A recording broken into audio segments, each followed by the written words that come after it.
Good morning students. आज हम जिस टॉपिक पर चर्चा करेंगे वो है तनाव के कारण, कॉजेज ऑफ स्ट्रेस। तो बहुत सारे कारण ऐसे हैं जिनसे व्यक्ति में तनाव उत्पन्न होता है। उनमें जो फर्स्ट है वो है तनावपूर्ण जीवन की घटना। तो व्यक्ति की ज़िंदगी में तरह तरह की घटनाएं घटती रहती हैं, कुछ सुखद होती हैं तथा कुछ दुखद होती हैं। इन दोनों तरह की घटनाओं की प्रमुख ज़रूरत ये होती है कि व्यक्ति उनके साथ पुनर्समायोजन करे या रीएडजस्टमेंट करे। तो मनोवैज्ञानिकों ने अध्ययन किए और उन अध्ययनों से ये स्पष्ट हुआ कि ऐसी घटनाओं के प्रति जब व्यक्ति ठीक ढंग से समायोजन नहीं कर पाते तो वे स्ट्रेस उत्पन्न करती हैं और व्यक्ति में दैहिक एवं सांवेगिक विकृतियां उत्पन्न कर देती हैं। तो हॉल्म्स जो मनोवैज्ञानिक थे उन्होंने इसमें अध्ययन किया और उन्होंने ये बताया कि जीवन की तनावपूर्ण घटनाओं के महत्व को मापने के लिए एक स्केल उन्होंने बताया और वो स्केल था सोशल रीअरेंजमेंट रेटिंग स्केल। उन्होंने उसको नाम दिया और इस स्केल में, इस मापनी में जो है कई तरह की घटनाएं उन्होंने ली। जैसे मान लीजिए पति या पत्नी की मृत्यु या तलाक होना, वैवाहिक अलगाव, मैरिज होना, परिवार के किसी सदस्य का बीमार होना या रिटायरमेंट होना, किसी गहरे दोस्त की मृत्यु, परिवार में किसी नए सदस्य की प्राप्ति, घर से किसी सदस्य का गुम हो जाना या ससुराल वालों से झगड़ा होना, घर बदलना, खाने की आदत में परिवर्तन करना, हल्का फुल्का कोई कानूनी उल्लंघन, ये सभी जो है उन्होंने अपनी इस स्केल में शामिल किए तथा सबसे अधिक तनावपूर्ण से सबसे कम तनावपूर्ण होने की दिशा में रैंकिंग की गई या श्रेणीकरण किया गया। इन घटनाओं का जीवन परिवर्तन इकाई मूल्य यानी लाइफ चेंज यूनिट वैल्यू जो थी वो 100 से 1 के बीच होती है, उसका भी उन्होंने निर्धारण किया। तो ये जो जीवन परिवर्तन इकाई मूल्य है, इससे पता चलता है कि ऐसी घटनाओं को होने में कितना पुनर्समायोजन की ज़रूरत व्यक्ति को पड़ती है। तो ये 100 से 1 जो यूनिट मूल्य है ये हमें बताता है कि जब व्यक्ति ऐसी घटनाओं से घिर जाता है तो उसे पुनर्समायोजन में व्यक्ति को उसकी कितनी आवश्यकता पुनर्समायोजन की पड़ती है। जैसे इस मापनी में सबसे अधिक तनावपूर्ण जीवन की घटना पति या पत्नी की मृत्यु को बताया गया है, जिसका जो यूनिट वैल्यू है वो 100 है। उसी तरह से रिटायरमेंट की यूनिट वैल्यू 45 है तथा सबसे अंतिम श्रेणी में अर्थात जो 43rd श्रेणी में जो 43 जो इन्होंने घटनाएं बताई हैं उनमें मामूली जो है वो माइनर वायलेशन ऑफ लॉ को रखा गया है, जिसकी यूनिट वैल्यू 1 बताई गई है। तो ये पता लगाने के लिए कि व्यक्ति एक खास अवधि जैसे पिछले 1 या 2 साल में कितना तनाव में है, उसने कितना तनाव का अनुभव किया है, उसे मापनी पर 43 आइटम्स में से उन आइटम्स पर चिन्ह लगाने के लिए कहा जाता है जो उस अवधि में उसके लिए सही पाए गए। तो इसके बाद प्रश्नों से संबंधित इकाई मूल्यों या आइटम या पदों से संबंधित इकाई मूल्यों को जोड़ दिया जाता है, जिसे कुल स्ट्रेस स्कोर कहा जाता है। और ये स्कोर जितना अधिक होता है उसमें तनाव उतनी ही अधिक मात्रा में होता है और उसका सांवेगिक एवं दैहिक स्वास्थ्य खराब होने की संभावना उतनी ही अधिक होती है। ये देखा गया है सामान्यतः कि जब हम इस मापनी पर किसी व्यक्ति का 250 या उससे अधिक प्राप्तांक आता है तो मात्र 1 साल की अवधि के जीवन में घटना परिवर्तनों के आधार पर उसका जीवन तनावपूर्ण समझा जाता है और अगले 1 साल के भीतर उसे सांवेगिक एवं दैहिक रूप से बीमार पड़ने की संभावना उसमें बताई जाती है।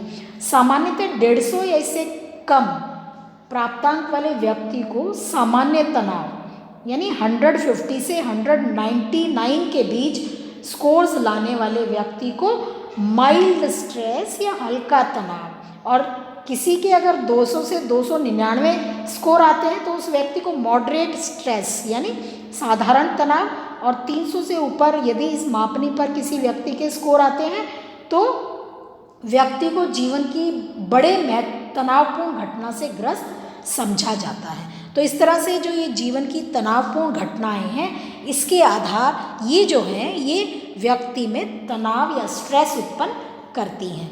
दूसरा जो पॉइंट है, दूसरा जो कॉज है, वो है प्रेरकों का संघर्ष। जब प्रेरक या अभिप्रेरकों के बीच में संघर्ष होता है तो इससे व्यक्ति में तनाव उत्पन्न होता है। ऐसी परिस्थिति में जिस अभिप्रेरक की तुष्टि नहीं होती है, उससे व्यक्ति में फ्रस्ट्रेशन उत्पन्न होती है, जो तनाव का एक मुख्य सोर्स होता है। जैसे एक छात्र जो क्लास में उत्तम अंक प्राप्त नहीं कर सकता, खेल के मैदान में वो ख्याति पाकर अपने मानसिक संघर्ष को तो दूर कर सकता है, परंतु फिर भी उसमें तनाव ये सोचकर अवश्य होगा कि जो उसकी परफॉर्मेंस है वो क्लास में अच्छी नहीं है। तो व्यक्ति के जीवन में कई ऐसे मानसिक संघर्ष होते हैं जो तनाव उत्पन्न करते हैं। इन संघर्षों में जैसे सहयोग बनाम प्रतियोगिता या इंडिपेंडेंस वर्सेस डिपेंडेंस, स्वतंत्रता वर्सेस निर्भरता, घनिष्ठता बनाम पृथकता तथा आवेग अभिव्यक्ति बनाम नैतिक मानक इनमें प्रमुख हैं। तो हमारे समाज में प्रतियोगिता तथा सफलता पर बहुत अधिक बल डाला जाता है, परंतु साथ ही साथ समाज सहयोगिता के दृष्टिकोण को भी महत्वपूर्ण मानता है। तो इसका परिणाम है कि मानसिक संघर्ष उत्पन्न होता है और उससे तनाव उत्पन्न होता है। तो उसी तरह से व्यक्ति में दूसरों के साथ रहने तथा दूसरों के सुख दुख में हाथ बटाने की इच्छा का टकराव इस बात से हो सकता है कि यदि वे ऐसा अधिक करते हैं तो इससे हमें परिवार के लोग तिरस्कृत कर देंगे, रिजेक्ट कर देंगे और हम अकेले हो जाएंगे। तो ये स्थिति भी व्यक्ति में तनाव उत्पन्न करती है। उसी तरह से कभी कभी व्यक्ति दूसरों पर अधिक निर्भरता दिखाता है, डिपेंडेंसी दिखाता है, परंतु साथ ही साथ वो ये भी सोचता है कि एडल्ट होने पर दूसरों पर निर्भर रहना अच्छी बात नहीं है। तो इससे भी व्यक्ति में स्ट्रेस उत्पन्न होता है, तनाव उत्पन्न होता है। थर्ड पॉइंट है दिन प्रतिदिन की उलझन, यानी डेली हैजल्स।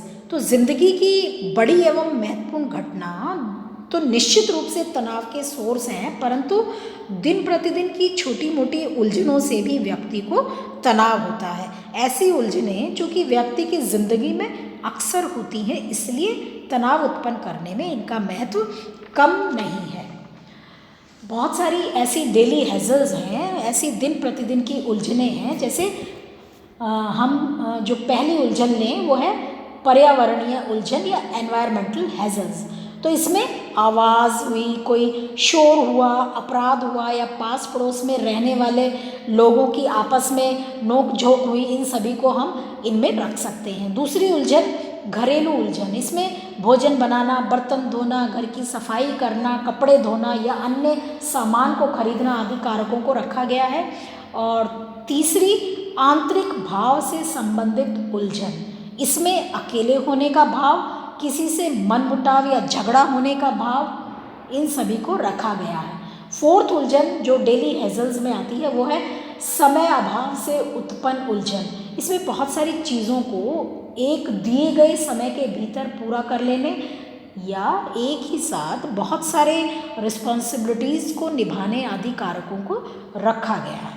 और नेक्स्ट जो है वो है आर्थिक उत्तरदायित्व से उत्पन्न उलझन। इसमें धन बचाने तथा कमाने से संबंधित कारकों को तथा उनकी आर्थिक जवाबदेही स्वीकार करना, इन सबको सम्मिलित किया गया है। और उसके बाद है वर्क हैजल्स यानी कार्य उलझन। तो कार्य जॉब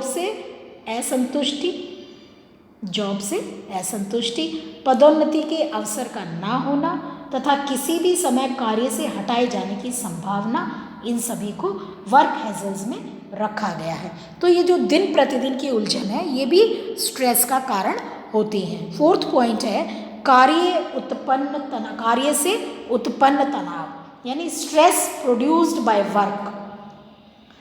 तो व्यक्ति जिस कार्य को करता है उससे संबंधित कुछ कारक ऐसे होते हैं जो उसमें तनाव उत्पन्न करते हैं। जैसे किसी कर्मचारी को बहुत कम समय में बहुत सारे कार्य यदि करने के लिए कहा जाता है तो इससे उसमें तनाव उत्पन्न होता है। बोर का भाव, बोर्डम, ऊब का भाव, विकसित होता है जो बाद में तनाव उत्पन्न करता है। और इतना ही नहीं, यदि कर्मचारी ये अनुभव करता है कि काम करने का फिजिकल एनवायरनमेंट ठीक नहीं है, अर्थात उसमें रोशनी, हवा या बहुत ज़्यादा नॉइज़ है या उसमें कंट्रोल नहीं है, तो उनका यदि प्रबंधन सही नहीं है तो इससे भी जॉब डिससेटिस्फैक्शन होता है, कार्य असंतुष्टि होती है और फिर व्यक्ति में तनाव उत्पन्न होता है।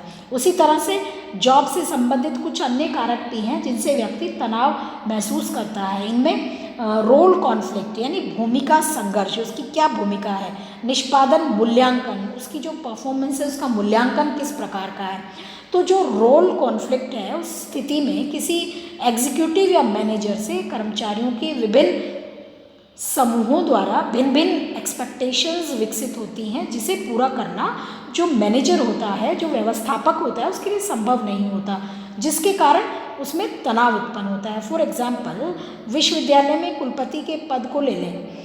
कर्मचारी उनसे अच्छी सेवा शर्तें की मांग करते हैं, शिक्षकगण उत्तम शैक्षिक माहौल बनाए रखने पर बल डालते हैं, छात्रगण उनसे विकसित पढ़ाई कराने की उम्मीद रखते हैं तथा सरकार उन्हें अपने सोर्सेज या रिसोर्सेज की पहचान करते हुए कार्य करने पर बल देती है। तो इस तरह की जो विरोधी प्रत्याशाओं के कारण जिनका पूरा करना उसके लिए संभव नहीं है, तो रोल कॉन्फ्लिक्ट जो है वो उत्पन्न होता है जो उनमें तनाव उत्पन्न करता है। उसी तरह से यदि कर्मचारी की परफॉर्मेंस का मूल्यांकन करने का तरीका कुछ ऐसा है जिसे कर्मचारी उचित समझते हैं तो इससे उनमें तनाव उत्पन्न नहीं होता, परंतु यदि वे ये समझते हैं कि तरीका अनुचित है तो इससे स्वभावतः उनमें तनाव उत्पन्न होगा। नेक्स्ट पॉइंट है वातावरणीय स्रोत या एनवायरमेंटल सोर्सेज। तो तनाव उत्पन्न होने का कारण एनवायरमेंट भी होता है। कुछ एनवायरमेंटल फैक्टर्स ऐसे हैं जो स्वाभाविक होते हैं और व्यक्ति में तनाव उत्पन्न करते हैं, जैसे भूकंप, आग लगना, तीव्र आंधी आना, तूफान आना, ये ऐसे कारक हैं जो व्यक्ति में स्ट्रेस उत्पन्न करते हैं। इन स्वाभाविक कारकों के अलावा कुछ पर्यावरणीय कारक ऐसे भी हैं जो मनुष्यों द्वारा निर्मित हैं और व्यक्ति में तनाव उत्पन्न करते हैं, जैसे नॉइज़ पॉल्यूशन, शोरगुल प्रदूषण, या न्यूक्लियर टेस्ट, हम कई बार न्यूज़ में भी सुनते हैं ये परमाणु परीक्षण हुआ, तो इनसे उत्पन्न स्थिति कुछ ऐसे फैक्टर्स हैं जो तनाव उत्पन्न करते हैं। लास्ट जो पॉइंट है वो है फ्रस्ट्रेशंस या कुंठा। तो जब व्यक्ति की कोशिश किसी लक्ष्य पर पहुंचने में बाधित हो जाती है तो इससे व्यक्ति में कुंठा उत्पन्न होती है, और इस तरह का कुंठा तब उत्पन्न होती है जब डिज़ायर्ड गोल की प्राप्ति के मार्ग में, यानी वो जो लक्ष्य प्राप्त करना चाहता है उसके मार्ग में बाधा उत्पन्न हो जाती है या किसी अन्य व्यक्ति द्वारा बाधा खड़ी कर दी जाती है। तो ऐसे कई चीज़ें हैं जिनसे व्यक्ति को अपनी डेली लाइफ में कुंठा उत्पन्न होती है। इनमें जॉब डिससेटिस्फैक्शन, कार्य असंतुष्टि, प्रिजुडिसनेस, पूर्वाग्रह जिसको हम कहते हैं, डिस्क्रिमिनेशन, विभेद तथा प्रियजन की मृत्यु आदि कुछ बाह्य या पर्यावरणीय कारक हैं जो व्यक्ति में फ्रस्ट्रेशन उत्पन्न करते हैं, कुंठा उत्पन्न करते हैं। उसी तरह से दैहिक कारक हैं जिनसे व्यक्ति में कुंठा उत्पन्न होती है। इन दोनों तरह के कारकों से उत्पन्न कुंठाओं से स्ट्रेस का जन्म होता है, क्योंकि ऐसी कुंठाओं से निपटना व्यक्ति के लिए काफ़ी कठिन होता है। तो बच्चों, ये तनाव के 6 पॉइंट्स मैंने आपको डिस्कस किए हैं। तो हम ये कह सकते हैं कि व्यक्ति में स्ट्रेस के कई कारण होते हैं। यदि हम इन तनाव को कम करने के उपाय पर सोचते हैं तो हमें इन कारकों को भी ध्यान में रखने की आवश्यकता है।